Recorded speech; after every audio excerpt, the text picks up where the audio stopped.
yang dirahmati Allah Ta'ala. Itu yang pertama.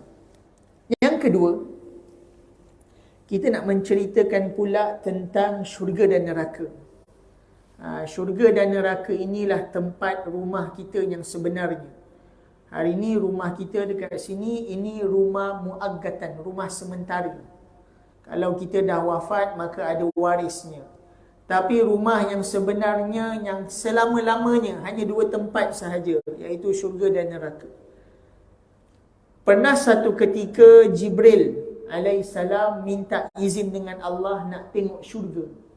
Maka Jibril ni pun terbang pergi ke syurga, maka dia balik kepada Allah. Maka Allah tanya kepada dia, wahai Jibril, apa yang kamu lihat di syurga? Allah bukan tak tahu, tapi Allah nak bagi tahu kepada kita. Sebab tu Allah tanya Jibril. Maka Jibril kata, wahai Tuhanku, saya takut nanti tak ada orang yang layak masuk syurga. Kenapa pula? Kemudian Jibril minta izin untuk tengok neraka. Maka Jibril pun pergi ke neraka, tengok azab dan sebagainya. Maka Jibril kembali kepada Allah. Maka Jibril pun bagi tahu, wahai Rabb, wahai Tuhanku, saya takut nanti semua daripada manusia ni masuk ke dalam neraka. Sebab apa? Sebab ada satu hadis baginda Rasulullah SAW pernah bersabda, Huffatil jannatu bil makarih wa huffatin nar bisyahwat. Syurga ini, Allah telah hias syurga ini. Hari ini kita ada rumah, kita hias. 5 tahun sekali mesti akan tukar perabot baru. Betul tak? Ada yang angguk, betul lah tu. Kalau tak ada bajet, mungkin lanjak sikit, 10 tahun. Jadi, syurga ini, Allah hias syurga ini dengan al-makari. Al-makari ni apa? Benda yang manusia tak suka. Tuan-tuan dan puan-puan, manusia tak suka, kalau ikut nafsu lah, manusia ni dia tak suka ibadat. Jadi lawan kepada dia, kalau orang buat ibadat, maka dia boleh masuk syurga. Jadi letak dekat mindset kita mudah aja. Cakap mudah lah kan. Nak masuk syurga, kena buat benda yang al-makarih, benda yang nafsu tak suka. Nafsu tak suka berpuasa, pasti. Nafsu tak suka datang surau. Patutnya sekarang ni lagi syok kalau kita duduk depan TV, kena kopi O kan. Tengok bulutin utama ke, cerita ramah ke. Nafsu suka tu. Jadi kalau orang nak masuk syurga, tips dia mudah aja. Mudahlah cakap, tapi buat susah. Apa? Buat benda yang nafsu tak suka. Kalau kamu berjaya melepasi benteng yang nafsu tak suka ni, maka saya, tuan-tuan dan puan-puan, pasti layak untuk masuk ke dalam syurganya Allah Ta'ala. Okey. Wa huffatin nar bisyahawat. Dan dihiasi pula neraka ini dengan perkara-perkara yang memaniskan nafsu, iaitu syahwat. Kalau orang lelaki, syahwat dia suka apa? Dia suka tengok wanita lah. Sampaikan dia kata, tengok pertama rezeki, tengok kedua baru dikira. Ini salah ni. Tengok pertama ke kedua ke, kalau nafsu terus berdosa. Yang tak tutup aurat lah. Jadi nafsu suka benda yang syahwat, yang manis dengan keinginan dia. Jadi kalau hari ini, kenapa orang masuk neraka? Kerana dia buat benda yang nafsu suka. Nafsu suka minum khamar, minum arak. Nafsu suka kasab, main judi. Nafsu suka zina. Akhir zaman ni kan. Wa iyadzubillah min zalik. Allahumma fadna wa iyyakum. Moga Allah lindung keturunan saya dan keturunan tuan-tuan dan puan-puan daripada zuriat-zuriat yang berkelakuan zina ni. Di antara mudarat, penyakit paling besar umat akhir zaman ni bagi anak muda adalah berzina. Saya pernah duduk Kuala Lumpur, mengajar 1.5 tahun di Kuala Lumpur. Saya keluar daripada Kuala Lumpur, balik duduk dekat Melaka. Dulu tuan-tuan, Waktu saya mengajar kat Kuala Lumpur ni Masya Allah. Kalau orang kita kata Kuala Lumpur ni lubuk buat duit, memang betul. Siapa sekalipun. Bayangkan saya mengajar dekat Kuala Lumpur, saya ada mengajar satu office datuk ni tau. You tak payah nak bawa, you tak payah nak drive you punya kereta, tak payah. Dia hantar driver ambil you, bawa office dia. Maksudnya memang tempat nak buat duit lah Kuala Lumpur ni. Tapi dalam waktu yang sama, perkara-perkara ni kalau tak tahan, maka dia akan merosakkan. Memang betul, ustaz tak ustaz, memang dugaan. Jadi bila saya duduk Kuala Lumpur ni, di antara sebab saya keluar, sebab saya takut saya terjerumus. Jadi saya tinggalkan, saya duduk Melaka. Sebab apa tuan-tuan? Satu benda yang biasa. Kalau dekat sana, anak muda ni, sepasang lelaki perempuan, duduk menyewa satu kondominium, walaupun tak kahwin. Benda biasa. Ini adatan, biasa. Orang nampak pun macam normal. Ini hakikat. Jadi nafsu ni dia suka benda-benda yang merosakkan kita. Jadi kalaulah hari ni manusia ni nak lepas, tak nak singgah masuk dalam neraka ni, maka dia kena pecahkan sembahan dalam diri dia, iaitu sembahan kepada perkara yang nafsu suka. Kalau boleh pecah itu benda, maka insya-Allah dia akan melalui jalan untuk mendapat keredaan Allah Subhanahu wa taala. Jadi sebab tu hari ni nafsu ni adalah perkara yang paling bahaya. Sebab apa? Kalau binatang, dia hidup ada keinginan, dia nak makan, dia minum, dia bersetubuhlah dengan dia punya sejenis dia lah. Tapi kalau manusia ni dia hidup bukan dengan nafsu je, dia ada akal. Tuan-tuan dan puan-puan, penangan gabungan nafsu dan akal, maka lahirnya siapa? Fir'aun laknatullah alaih. Ini contoh yang paling mudah. Syaitan, dia puji Fir'aun. Dia kata, ya Fir'aun, wahai Fir'aun, ata'zimu ilaikum ya ayyuhal Fir'aun. Kami ni ramai-ramai syaitan. Syaitan ni jahat, betul tak Tuan Haji? Memang mutlak syaitan ni jahat. Hidup dia nak rosakkan kita je. Tapi syaitan ni puji Fir'aun. Ata'zimu ya Fir'aun. Kami ni memuliakan kau Fir'aun. Fir'aun tanya, limadha? Kenapa? Kerana Fir'aun, kami ni syaitan. Allah cipta daripada api. Memang hidup nak rosakkan anak Adam. Tapi kami ni tak berani nak mengaku yang kami ni Tuhan. Tapi kamu ni dahlah daripada tanah. Tapi kamu berani mengaku diri kamu tu Tuhan. Ini penangan gabungan dua serangkai, iaitu nafsu dan akal. Jadi sebab tu manusia ni dia kena hati-hati. Sebab dia hidup dengan nafsu dan akal. Kalau tuan-tuan dan puan-puan perasan, kalau kita buat satu benda yang tak baik lah, ini masing-masing lah, muhasabah diri lah. Kalau kita buat benda yang tak baik, perasan tak? Kita buat dulu benda tu, dah habis buat, baru kita kata, Allah, kenapalah saya buat? Menyesal saya. Betul tak? Ini kesan nafsu dan akal. Mula-mula yang datang nafsu. Habis je nafsu, maka akal pula datang cover. Allah, kenapalah saya buat? Kenapa saya tinggal masjid ni? Kenapa saya tak pergi sembahyang Jumaat? Aduh. Datang nafsu, datang akal.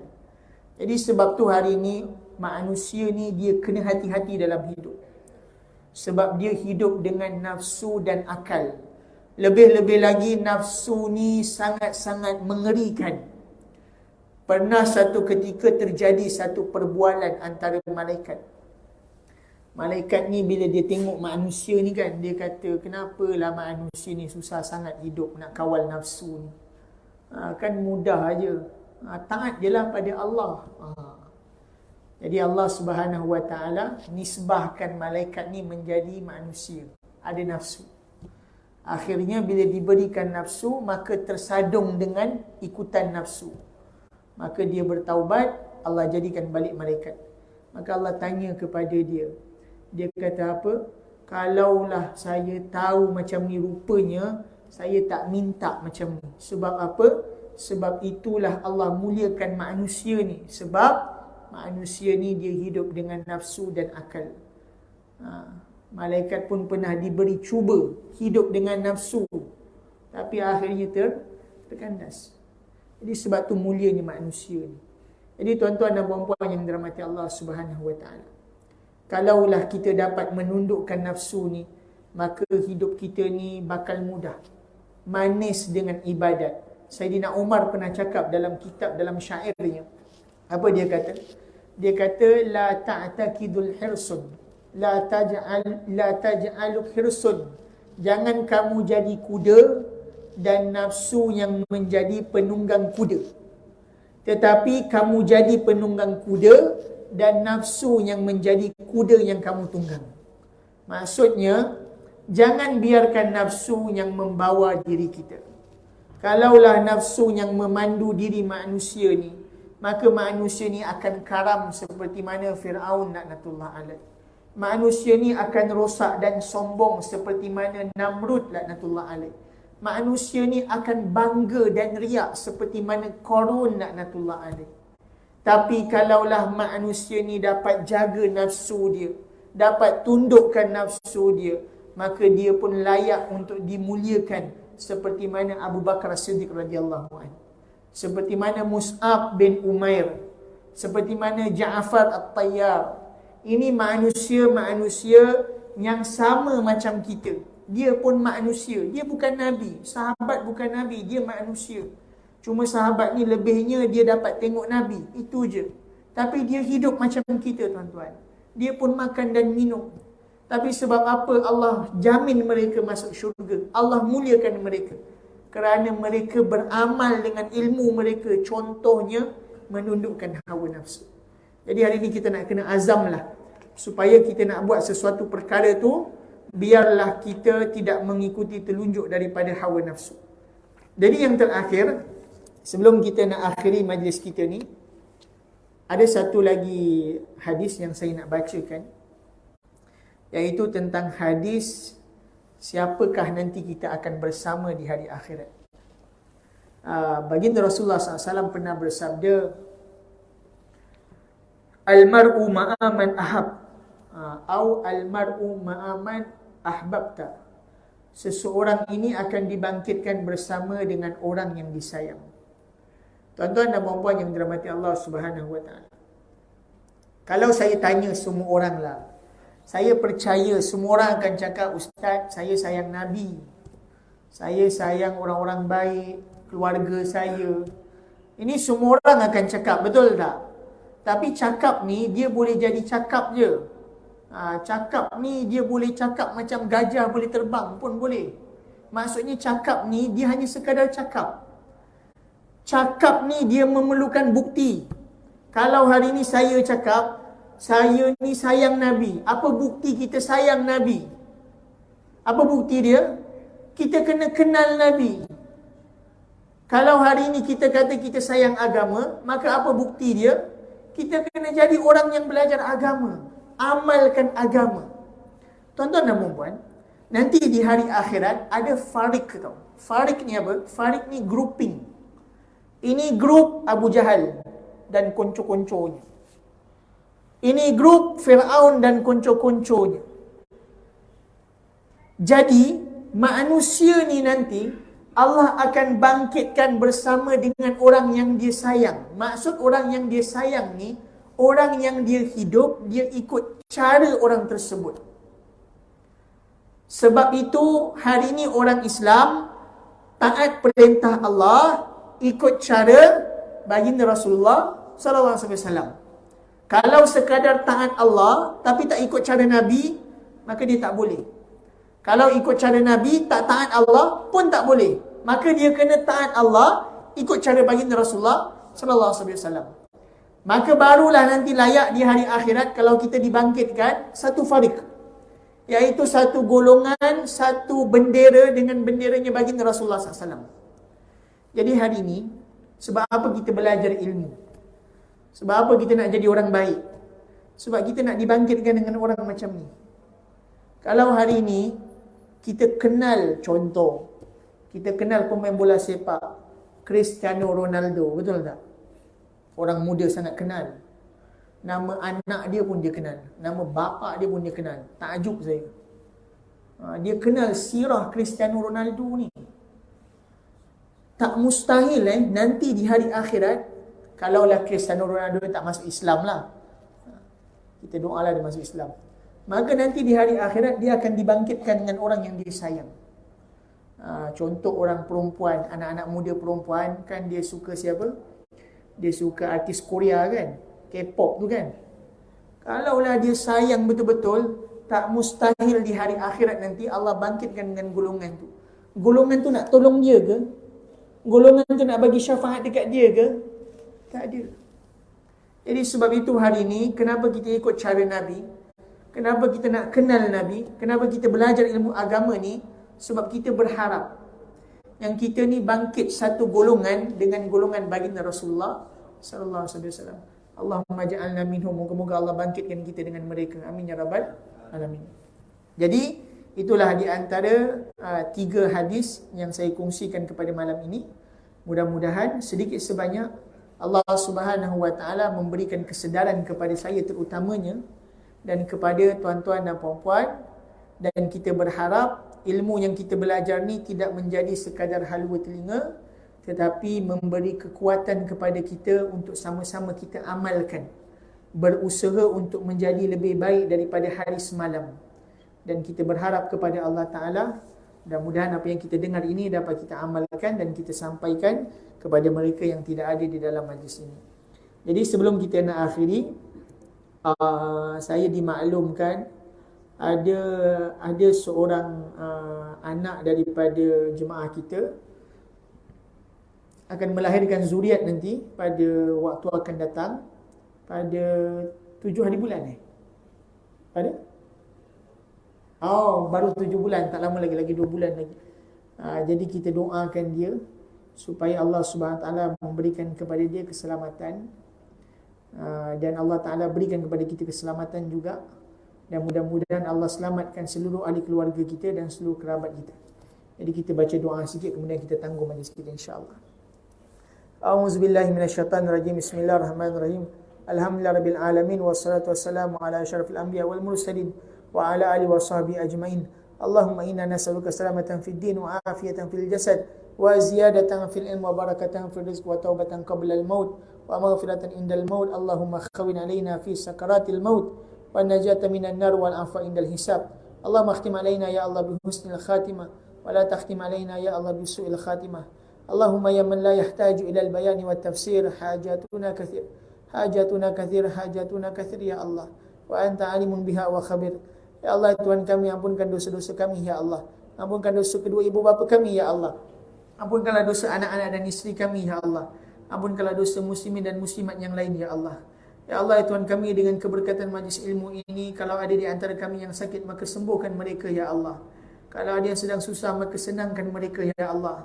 Kalau ada yang sedang sempit dengan hutang, maka permudahkan urusan mereka untuk melunaskan hutang mereka ya Allah.